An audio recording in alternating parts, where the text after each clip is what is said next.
This portion of the news is brought to you by Ron Carter Cadillac.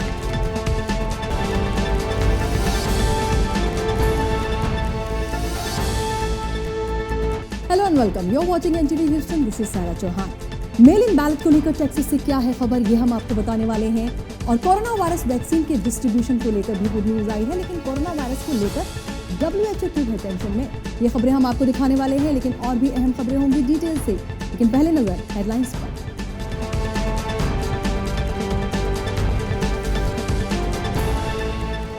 Fort Bend county में 25,000 PPE kits Fort Bend County residents को की गई distribute. Corona virus को मात देने की कोशिशें लगातार जारी। CDC ने सभी स्टेट्स को कोविड-19 वैक्सीन डिस्ट्रीब्यूशन साइट्स 1 नवंबर तक फुली ऑपरेशन रखने के लिए कहा। ह्यूस्टन में सिल्वेस्टर टर्नर का स्टेट में डिस्ट्रीब्यूशन के लिए अभी से करनी होगी तैयारी। वॉशिंगटन ने WHO के साथ एंगेजमेंट कम करने का किया फैसला। ऑर्गेनाइजेशन को दी जाने वाली फंडिंग पर अब लगेगी रोक। कोरोना वायरस वैक्सीन को लेकर टेंशन में WHO ने कहा अगले साल जून तक भी नहीं बन पाएगी कोरोना वायरस की वैक्सीन। पेंसिल्वेनिया कैंपेन रैली में प्रेसिडेंट डोनाल्ड ट्रंप ने वॉलेंट प्रोटेस्ट को लेकर दिया बड़ा स्टेटमेंट। कहा जहां वॉलेंट प्रोटेस्ट हो रहे हैं उन सिटीज के लिए रोकी जाएगी funding. Black Panther film star Chadwick Boseman की याद में उनके होम टाउन में आउटडोर मेमोरियल किया गया अरेंज। 43 इयर्स ओल्ड बोसमैन की कैंसर से हुई थी मौत। और अब न्यूज डिटेल से देखते हैं। आपको बता दें कि टेक्सास सुप्रीम कोर्ट ने हैरिस काउंटी में mail in ballot application temporary block कर दी है। देखिए कॉरेस्पॉन्डेंट उस्मान खालिद मलिक की ये special report. The Texas Supreme Court has temporarily blocked Harris County from sending mail-in ballots applications to all its voters for the November elections. The decision came in response to a lawsuit filed days ago by Republicans in the state's largest county. Attorney General Ken Paxton has since launched his own legal challenge to the plan. Harris County Clerk Chris Hollins announced last month that the country would send applications to its more than 2.5 million registered voters, an effort to make it easier to participate in the election during the coronavirus pandemic. After being sued by Paxton, Hollins said he would only send applications to voters 65 and older who are eligible to vote by mail under state law pending the litigation. A spokesperson said Wednesday that those plans haven't changed. In June, ahead of the July primary runoff, Hollins' office sent out roughly 380,000 mail-in ballots application to voters over 65 years of age, a spokesperson said. This time, it will send around 295,000. Hollins said in a statement that the Secretary of State and Attorney General have made it clear that they don't want us to proactively send applications to voters. They think making it convenient to apply is a bad thing. We disagree, and fortunately, the law is on our side. The Harris County GOP lawsuit alleges that Hollins is a rogue clerk who is abusing the application to vote by mail process and compromising the integrity of elections in Harris County. The lawsuit was brought by the county party, conservative activist Steve Hortis, and judicial candidate Sharon Hemphill. और अब बात करते हैं fort Bend county की। आपको बता दें कि फोर्ट बेंड काउंटी में भी लगातार कोरोना वायरस केसेस सामने आए हैं और इसी को लेकर लगातार कोशिशें भी की जा रही हैं। और इसी कोशिश के तहत 25,000 PPE किट्स डिस्ट्रीब्यूट की गई। देखिए कॉरेस्पॉन्डेंट आतिफ कुरैशी की ये special report. Fort Bend County 1-1 से हर फ्राइडे डिफरेंट लोकेशन पर रेजिडेंट्स के लिए free personal protective equipment kits distribute कर रही है। This Friday Corners Recreation Center Sugar Land में drive through PPE kits distribute की गई। In Fort Bend County there is a big need for it. That's why we decided to do 100,000 PPE kits. And today is the last one, and it's very successfully happening. And as you can see, there is a huge demand around it, and traffic is enormous, and there is a need, and so we are trying to fulfill that need. And I'm happy and excited to be here, part of it. We want to keep our community safe. We got thousands of cars coming through. We're giving 4 packs of PPE equipment to each vehicle. Come on out and get some. We need to keep Fort Bend County safe, and we are here working together and serving our community. Fort Bend county अब तक 100,000 PPE kits distribute कर चुकी है, जिसमें mask, wipe, soap and sanitiser includes हैं। We have a bag of masks, we have wipes to wash your hands, and a variety of hand sanitizers and soaps.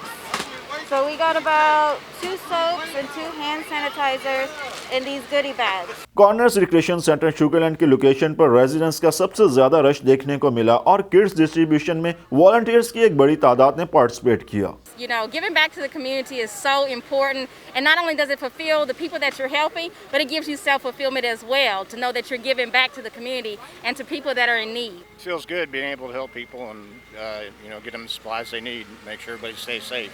Honestly, love the fact that people are very thankful to the volunteers for all the things that they're giving to them, and just seeing all their happy faces and everything. It feels great to just be out here to encourage people. So many people are hurting, and if we can do something to help people and give them whatever kind of materials to help them stay safe and stay clean, then hey, I'm all for it, and I'm just blessed to be out here to be able to do it. Atif Qureshi, NTV Houston. और अब corona virus vaccine को लेकर बड़ी खबर है। जी हां, CDC ने सभी स्टेट को कोरोना वायरस वैक्सीन के डिस्ट्रीब्यूशन के लिए तैयार रहने के लिए कहा है। वहीं ह्यूस्टन मेयर सिल्वेस्टर टर्नर का यह कहना है, काम ज्यादा है इसलिए तैयारियां अभी से करनी होगी। CDC डायरेक्टर की तरफ से सभी स्टेट्स को भेजे गए एक लेटर में कोविड-19 वैक्सीन डिस्ट्रीब्यूशन साइट्स को 1 नवंबर तक फुली ऑपरेशनल करने के लिए कहा गया है। और इस खास खबर पर ह्यूस्टन मेयर सिल्वेस्टर टर्नर का कहना है कि ये एक बहुत ही होपफुल मैसेज है। उन्होंने कहा कि नवंबर से पहले वैक्सीन फाइनलाइज हो या फिर नहीं, लेकिन इसके लिए डिस्ट्रीब्यूशन के लिए खास तौर पर तैयारियां अभी से करनी होंगी। मेयर ने कहा कि वैक्सीन चाहे नवंबर, दिसंबर या फिर जनवरी में आए, लेकिन इसकी क्विक डिस्ट्रीब्यूशन के लिए इंफ्रास्ट्रक्चर अभी से तैयार करना होगा। और वहीं दूसरी तरफ ह्यूस्टन हेल्थ डिपार्टमेंट स्पोक्सपर्सन और हैरिस काउंटी पब्लिक हेल्थ के स्पोक्सपर्सन सैमुअल का कहना है कि उनके डिपार्टमेंट को CDC की तरफ से अभी तक कोई मेमो नहीं मिला है। It's reasonable for the CDC to ask people to get ready to distribute this vaccine as early as possible. There's no downside to being prepared early. I would be really surprised if we had enough data from these phase 3 trials by the end of October, beginning of November, to say that we have a clear, statistically significant, robust trial that has shown that this is clearly effective and that it's safe. I just think that given that it's a 2-dose vaccine, that we're still not fully recruited for the first dose, that we have to wait a month for a second dose, then we have to wait another 2 weeks till we get full immunity from that second dose, and then people in the placebo group have to get sick, not just infected, but get sick. एक तरफ जहां CDC ने तमाम states को कहा है कि vaccine के डिस्ट्रीब्यूशन के लिए तैयार रहें, लेकिन वहीं WHO ने इस पर अपनी चिंता जाहिर की है। WHO का कहना है कि 2020 के जून तक भी कोरोना वायरस वैक्सीन शायद ना बन पाए। जहां कोरोना वायरस वैक्सीन को लेकर तमाम तैयारियां की जा रही हैं, वहीं WHO का कहना है कि 2020 के मिड तक भी कोरोना वायरस की वैक्सीन अवेलेबल नहीं होगी। WHO स्पोक्सवुमन मार्गरेट हैरिस ने जेनेवा में UN ब्रीफिंग में कहा कि वैक्सीन ट्रायल के सभी स्टेजेस पर सेफ्टी को जरूर फॉलो किया जाना चाहिए। कोरोना वायरस की वैक्सीन कितनी एफिशिएंट है, इसके लिए थोड़ा वक्त जरूर लग सकता है। WHO स्पोक्सवुमन ने और क्या कुछ कहा, आइए देखते हैं। But in terms of realistic timelines, we're really not expecting to see widespread vaccination until the middle of next year. This phase 3 must take longer because you need to see how truly protective the vaccine is. You also need to see how safe it is. You need to understand whether there are earlier phases you do look at safety, and you look at safety very, very carefully before you go into the phase 3. But you need to be following safety at all stages. So that makes it a longer process. एक तरफ जहां WHO corona virus vaccine को लेकर tension में है, वहीं drug maker Pfizer company का कहना है कि जल्द ही पता लगा लिया जाएगा कि कोरोना वायरस वैक्सीन कितनी इफेक्टिव है। US ड्रग मेकर फाइजर का कहना है कि कोविड-19 वैक्सीन की इफेक्टिवनेस अक्टूबर के आखिर तक मालूम कर ली जाएगी। फाइजर के चीफ एग्जीक्यूटिव का कहना है कि अगर वो इसमें सक्सेसफुल रहे तो वैक्सीन को इमीडिएटली अप्रूवल के लिए सबमिट कर दिया जाएगा। वहीं उन्होंने ये भी कहा कि एक दिन पहले ही स्टडी के लिए 23,000 पेशेंट्स को इनरोल किया गया है। वहीं उन्होंने ये भी कहा कि फाइजर के बेल्जियम समेत अनेक प्लांट्स पर हजारों डोज पहले ही तैयार कर ली गई है। ये वैक्सीन फाइजर और जर्मनी की कंपनी बायोएनटेक मिलकर बना रहे हैं। वहीं उन्होंने प्रेस ब्रीफिंग में ये भी कहा कि कंपनी की तरफ से वैक्सीन अप्रूवल में पॉलिटिकल प्रेशर बिल्कुल भी बर्दाश्त नहीं किया जाएगा। और वहीं दूसरी तरफ कंपनी मॉडर्ना ने भी वैक्सीन के फेज 3 ट्रायल को शुरू कर दिया है। जब तक वैक्सीन के इफेक्टिव और सेफ होने की तसल्ली नहीं होगी, वैक्सीन अप्रूवल के लिए सबमिट नहीं की जाएगी। we are in a very advanced stage. We started end of July, the big pivotal trial, but it is the only trial that will tell us if we have an effective and safe vaccine or not. This is a trial that will complete it. We will have to enroll at least 30,000 participants to be able to come to a conclusion. Right now, we have enrolled yesterday 23,000 patients were already enrolled in the study. And a significant number of them already started getting the second dose of the vaccine. The way that the study works, it is that we randomized individuals in one-to-one, which means that 15,000 will receive the vaccine, 15,000 will receive a placebo, and then we are waiting to see if this population of 30,000 people will start getting disease. And the expectation, if the vaccine works, is that the people that are getting disease are coming from the group that didn't receive the vaccine. And those that receive the vaccine will have much less than those that they didn't in terms of disease. White House spokeswoman Kayleigh McEnany का कहना है कि corona virus vaccine के quick approval के लिए US drug regulator पर किसी भी तरह का पॉलिटिकल प्रेशर नहीं डाला जाएगा। उन्होंने ये भी कहा कि इस वक्त बहुत से लोगों की जिंदगियां दांव पर है। साथ ही ये भी कहा कि प्रेसिडेंट डोनाल्ड ट्रंप वैक्सीन जल्द से जल्द अमेरिका के लोगों तक पहुंचाना चाहते हैं, लेकिन इस प्रोसेस में किसी भी तरह का कॉम्प्रोमाइज नहीं किया जाएगा। This president wants to break through regulatory barriers to get a vaccine as safely to the American people as quickly as possible because lives are at stake, but he will not in any way sacrifice safety. और अब बात करते हैं United states में corona virus cases की। Total cases 6.3 million से ज्यादा है, डेथ टोल 191,000 से ज्यादा। इसी के साथ एक रिपोर्ट भी सामने आई है जिसके मुताबिक जनवरी तक अमेरिका में 400,000 से ज्यादा लोगों की मौत हो सकती है। इसका मतलब यह है कि अगले 4 मंथ्स में ही 224,000 से ज्यादा लोग जान गंवा सकते हैं। यह रिपोर्ट वॉशिंगटन यूनिवर्सिटी के institute for health matrix and evaluation की है। वहीं अमेरिका में कोरोना वायरस के टोटल केसेस की बात करें तो 6.3 मिलियन से ज्यादा हैं और डेथ टोल 191,000 से भी ऊपर। और वहीं centres for disease control and prevention के मुताबिक यूनाइटेड स्टेट्स के 46 स्टेट्स में लगातार कोरोना वायरस केसेस सामने आ रहे हैं। और वहीं कोरोना वायरस केसेस के मामले में कैलिफोर्निया नंबर 1 पर है। 726,000 से ज्यादा कोरोना वायरस के केसेस हैं यहाँ पर, जबकि डेथ टोल 13,000 से ज्यादा। एक्टिव केसेस 343,000 से ज्यादा हैं। टेक्सास सेकंड नंबर पर है। टेक्सास में 655,000 से ज्यादा कोरोना वायरस के पेशेंट्स हैं, जबकि डेथ टोल 13,000 से ज्यादा हैं और एक्टिव केसेस 544,000 के ऊपर। टेक्सास की हैरिस काउंटी में सबसे ज्यादा केसेस हैं। वहीं डैलस में भी कोरोना वायरस के पेशेंट्स तेजी से बाहर आ रहे हैं। फ्लोरिडा कोरोना वायरस केसेस के मामले में 3rd नंबर पर है। 637,000 से ज्यादा केसेस हैं, 11,000 से ज्यादा डेथ टोल। वहीं फ्लोरिडा के मियामी डेड में सबसे ज्यादा बुरी हालत देखने को मिल रही है। न्यूयॉर्क 4th नंबर पर है। न्यूयॉर्क में 469,000 से ज्यादा कोरोना वायरस के केसेस हैं, डेथ टोल 33,000 से भी ज्यादा। जॉर्जिया 5th नंबर पर है। 277,000 से ज्यादा केसेस हैं, जबकि डेथ टोल है 5,868। जॉर्जिया में एक्टिव केसेस 51,000 से भी ज्यादा हैं। इलिनॉय 6th नंबर पर है। 241,000 से ज्यादा केसेस हैं और डेथ टोल है 8,324। वहीं इलिनॉय में एक्टिव केसेस 154,000 से भी ज्यादा हैं। Now next news. President Donald Trump WHO को लगातार क्रिटिसाइज करते रहे हैं, लेकिन अब एक और बड़ा अपडेट सामने आ रहा है। आपको बता दें कि वॉशिंगटन ने ये कहा है कि अब वो WHO से किसी भी तरह का रिश्ता नहीं रखेंगे, यहां तक कि जो फंडिंग है वो भी रोकी जा सकती है।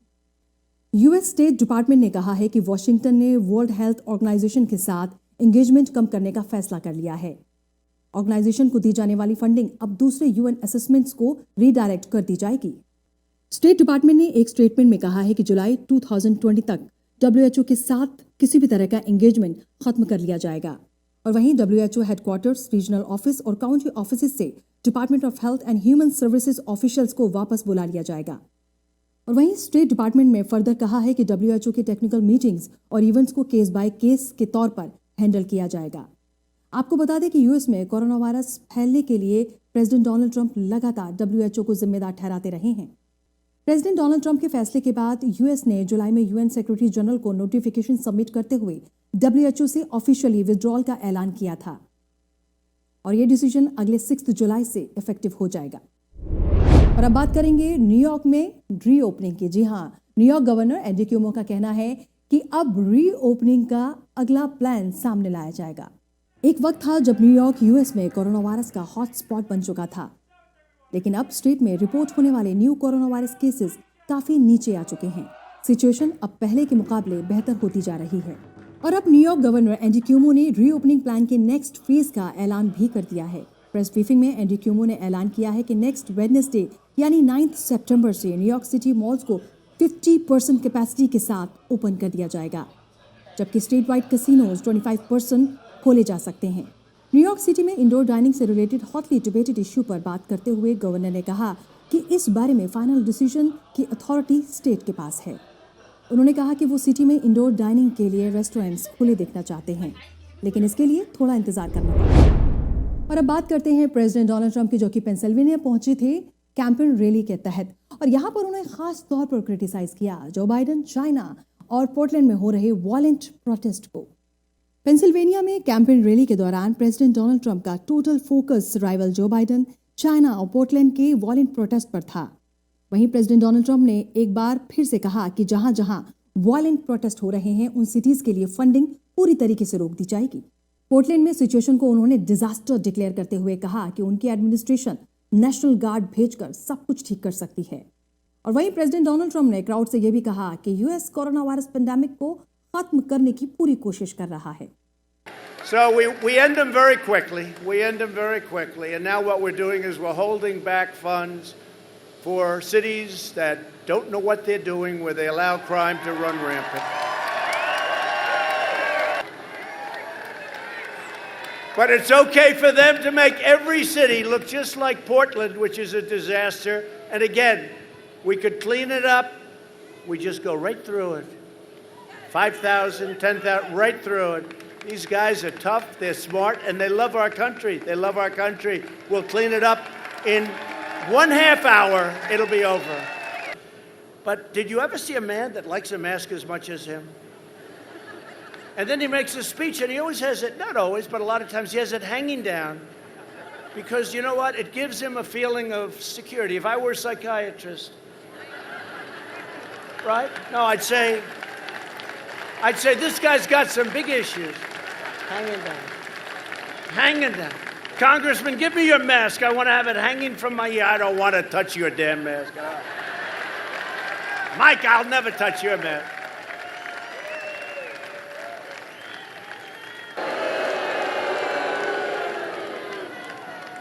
Sign your mail-in ballot.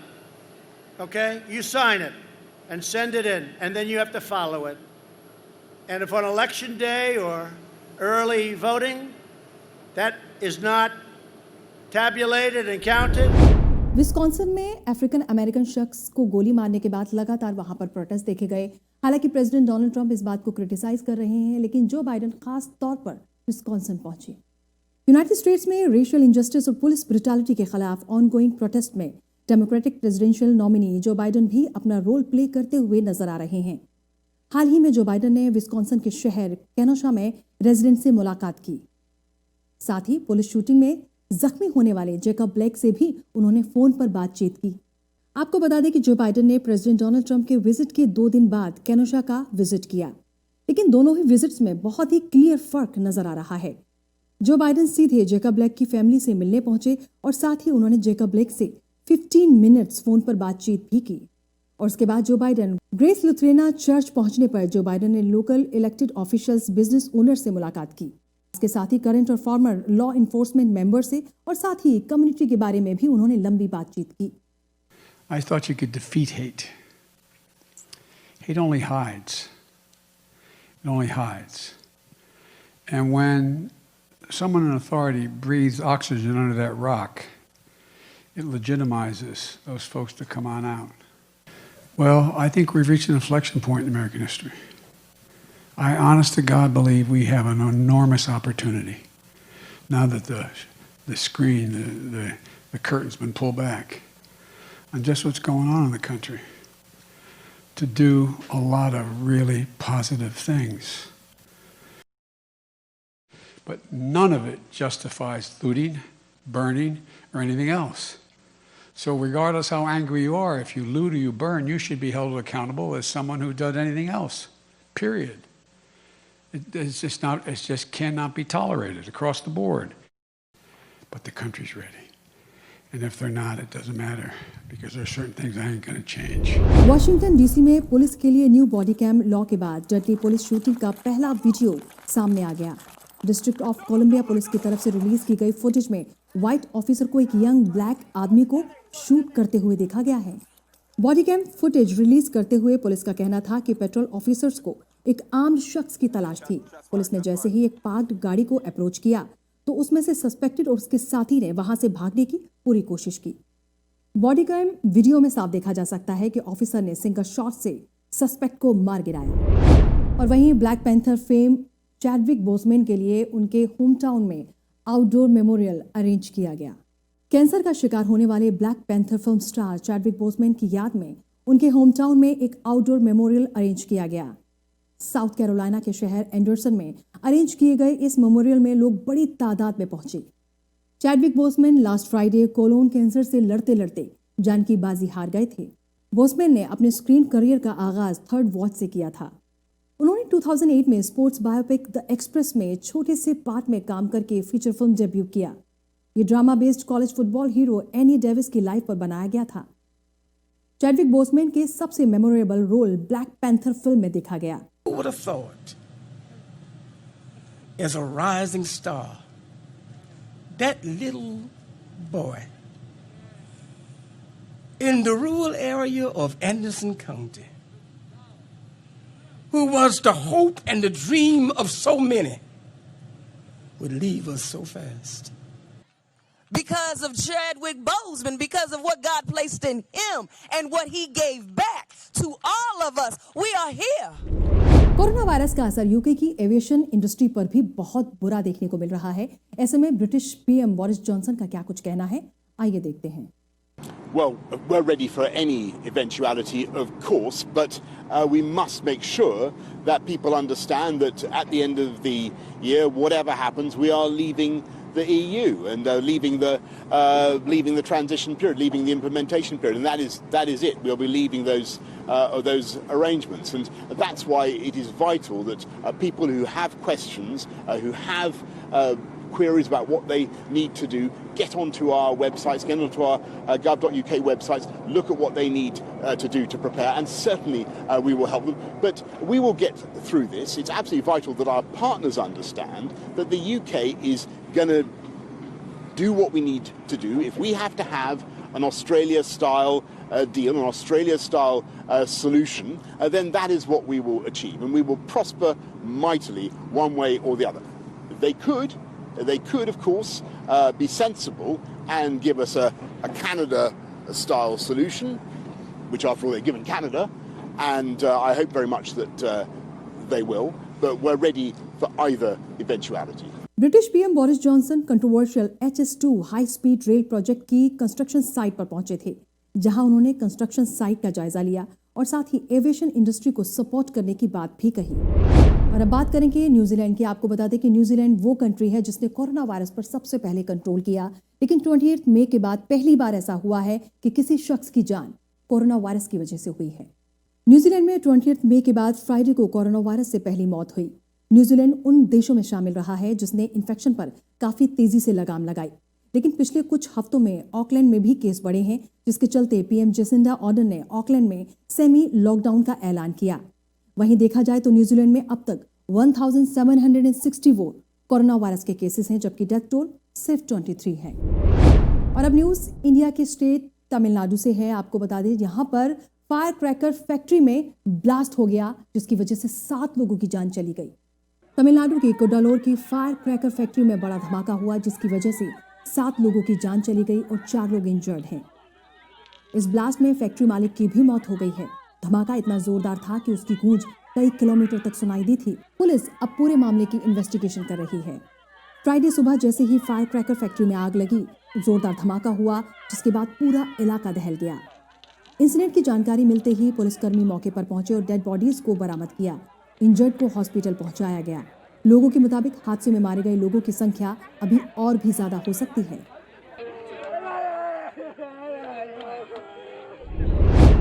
Important news के बाद अब बात करेंगे वेदर की। जी हाँ, आपके शहर में मौसम का हाल क्या रहने वाला है, इसके लिए देखिए weather updates.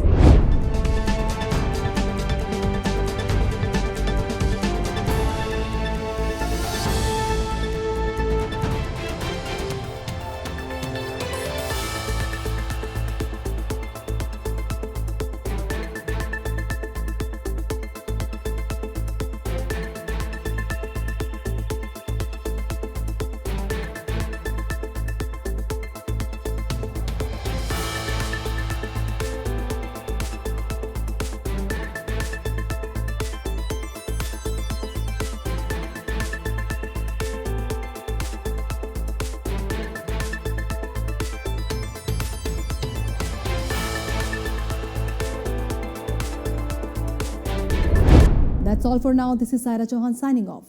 Stay tuned with NTV Houston.